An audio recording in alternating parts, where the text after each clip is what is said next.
दिख जाए। देखो मीरा, माँ का पूरा ख्याल रखना है, उनसे अब काम नहीं होता है। क्यों, क्या हो गया है? तुम्हारी माँ तो हट्टी कट्टी दिख रही है, पूरी शादी में घोड़ी की तरह नाची है, अब क्यों काम नहीं होता उनसे? वो माँ प्रेग्नेंट है ना, बच्चा होने वाला है। मैं कभी भी भाई बन जाऊंगा इस साल के अंत तक। क्या बोल रहे हो? वो सर पर हाथ रखकर बैठ जाती है। यार पहले क्यों नहीं बताया? कैसा मजाक है ये? झूठ बोल रहे हो ना? हाँ, झूठ बोल रहे हो ना? तभी ससुर की आवाज आती है। बहू, पानी गरम कर दे, तेरी सास को दवाई देनी है। समय पर दवाई ना दी तो परेशानी हो जाएगी। और हाँ, जरा काजू पीस कर दूध में मिलाकर ले आना। तेरी सास खुद से तो अपनी संभाल करेगी नहीं। हे भगवान, ये मैं क्या सुन रही हूँ?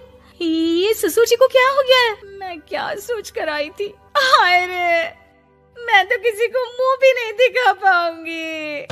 अब ये रोना धोना बाद में करना, पहले गर्म पानी कर दो, माँ को दवाई देनी होगी। और हाँ, रात को माँ के पैरों में तेल लगा देना। बहू को गुस्सा आ जाता है, वो बड़बड़ करती किचन में जाती है जहाँ उसका ससुर खड़ा होता है। एक बड़ी जिम्मेदारी है हम सबके सर ऊपर। इस उम्र में माँ बनना खतरे से खाली नहीं होता। हाँ हाँ पता है, तो क्यों बन गई माँ? अरे खतरे से कम नहीं है तो क्या जरूरत थी लल्ला पैदा करने की? कैसी बात कर रही हो बहू? क्या तुम खुश नहीं कि घर में एक नया मेहमान आएगा, छोटे छोटे पैरों से पूरे घर में घूमेगा? पिताजी, ये हाथ जोड़े आपके, आप यहाँ से जाओ। ये शायरी बाद में बताना, अभी मैं पानी गरम करके थर्मस में दे देती हूँ। सारा दिन पिलाते रहो गरम पानी। और हाँ, ये बच्ची की बात बार बार मुझसे कोई नहीं करेगा। बहू का पारा अब चढ़ा ही रहता था। वो काम तो सारा करती, लेकिन किलस किलस कर। मीरा सारे काम से फुर्सत पाकर बैठी होती है कि माँ का फोन आ जाता है। बेटा, बहुत बड़ी जिम्मेदारी है तेरे सर पर, अच्छे से निभाना। ससुराल में हर किसी को खुश रखना वैसे तो मुश्किल है, लेकिन भगवान ही हिम्मत देता है बहू को हर कुछ सहकर सबको खुश रखने की। क्या बड़बड़ किए जा रही हो माँ? जानती भी हो कि यहाँ क्या चल रहा है? मेरी सास, अरे तेरी सास तो देवी है देवी। कितने खुश हो रहे थे सारे तेरी सूरत देख देख कर। पता नहीं जैसे बहू नहीं कोई मन मांगी मुराद मिल गई हो उन लोगों को। अरे बात तो पूरी सुनो। मन मांगी मुराद तो पूरी हुई है। अरे मेरी सास को बच्चा होने वाला है, प्रेग्नेंट है वो। क्या बकवास कर रही है मीरा? ये बात किसी को कहना मत। मुझे तो बता दिया, लेकिन अब अपनी जबान सिल ले। कहाँ है तेरी सास? बात तो करा मेरी। पूछू जरा, पोता पोती खिलाने की उम्र में खुद का बच्चा खिलाने का शौक कहाँ से आ गया? और आया भी तो बताना तो चाहिए था। अब क्या नाक कटाने के लिए हम लोगों से रिश्ता जोड़ा है?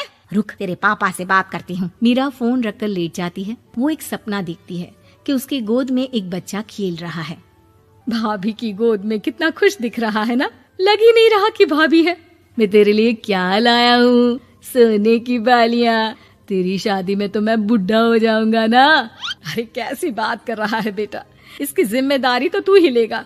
हम लोगों का तो कोई भरोसा नहीं, कब ऊपर वाला उठा ले। बहू को सास को देख देख कर गुस्सा आ रहा था। तभी वहाँ पड़ोसन आ जाती है। अरे बहू, तुझसे तो पूछने से भी डर लगता है कि कब खुशखबरी सुना रही है। अब तो अपनी 1 महीने की ननद की ही जिम्मेदारी संभाल ले, बहुत है। अपने जेवर भी रख देना और पैसे भी जमा करना शुरू कर दे। वो बात आगे बढ़ाती, उससे पहले ही बहू जोर से चिल्लाकर उठ जाती है।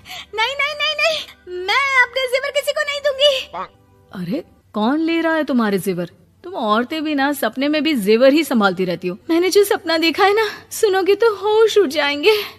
अच्छा, तुम अपना सपना बाद में बताना, पहले मेरा सुनो। कल मैंने इतना अच्छा सपना देखा, इतना अच्छा सपना देखा कि अगर वो पूरा हो जाता है ना तो मैं तुम्हारे लिए रानी हार बनवा दूंगा। बहू अब सारे गम भूलकर पति का सपना सुनने में लग जाती है। अरे क्या सपना था, बताइए ना। बोलिए भी तो, क्या सपना है? मैं पूरा कर दूंगी अगर बात रानी हार की है तो। बोलिए बोलिए। मैंने रात को सपना देखा कि माँ को बेटी हुई है और मुझे बहन। सच्ची, इस घर में बेटी हो जाए तो मैं तो झूम ही उठूं। मीरा का मुंह बन जाता है। वो चुप हो जाती है और सपने की बात याद करती है कि बेटी हुई तो उसे ही अपने गहने उसे देने होंगे। फिर तो रानी हार की जरूरत पड़ेगी ही। भाई लड़की बड़ी होगी, उसकी शादी होगी तो जेवर तो चढ़ाने ही होंगे ना, कहाँ से आएंगे वो? कितने समझदार हो तुम मीरा। मैंने भी यही सोचकर तुम्हारे लिए रानी हार लेने का सोचा था। अरे फूटी किस्मत मेरी जो ऐसा परिवार मिला। मेरे पापा की तो मैं अभी क्लास लगाती हूँ, जो सब जानते हुए भी ऐसे परिवार में मेरी शादी कर दी। बहू पिता को फोन लगाने ही वाली होती है कि ससुर की फिर से आवाज आती है। बहू, गरम पानी ले आ जल्दी, थर्मस में खत्म हो गया है। बाद में खबर लेती हूँ मैं पापा की। पहले सास को गर्म पानी दिया हूँ। बहू अभी किचन में काम कर ही रही थी कि मीरा के मम्मी पापा आ जाते हैं। वो हाथ में ढेर सारे फल लेकर आते हैं। मीरा के पिता मीरा के ससुर से कहते हैं, लीजिए भाई साहब, ये फल रखिए, बहन जी को खिला दीजिएगा। वैसे कैसी है उनकी तबीयत? बस पता तो है आपको, ऐसे वक्त में जो होता है बस वही सब। मुझे तो सुनकर बहुत गुस्सा आया था, लेकिन चलिए, भाग्य में जो है लिखा उसे कौन टाल सकता है। डॉक्टर को दिखाए? हाँ, बस डॉक्टर आने ही वाला है। अच्छा हुआ आप लोग भी आ गए। उतने में एक सुंदर सी लेडी डॉक्टर आती है। पेशेंट कौन है आप? अरे नहीं जी, मैं तो बहू हूँ इस घर की। मैं तो अभी सोच भी नहीं सकती पोता या पोती के बारे में। अभी तो मेरी सास ही। अरे चुप हो जाना, देख तो ले, डॉक्टर है ये, किसी के भी सामने गुस्सा फोड़ देती है। डॉक्टर कमरे में जाती है और थोड़ी देर बाद बाहर आ जाती है। पीछे से सास भी निकल आती है। हे भगवान, इतना दुख तो किसी को भी ना दे जितना मुझे दिया है। देखिए बहन जी, आप लोगों को तो ये सोचना भी नहीं चाहिए था। वही तो मैं भी कह रही थी कि आप लोगों के लिए तो सोचना भी गुनाह है, लेकिन अब पछताए होत क्या जब चिड़िया चुग गई खेत।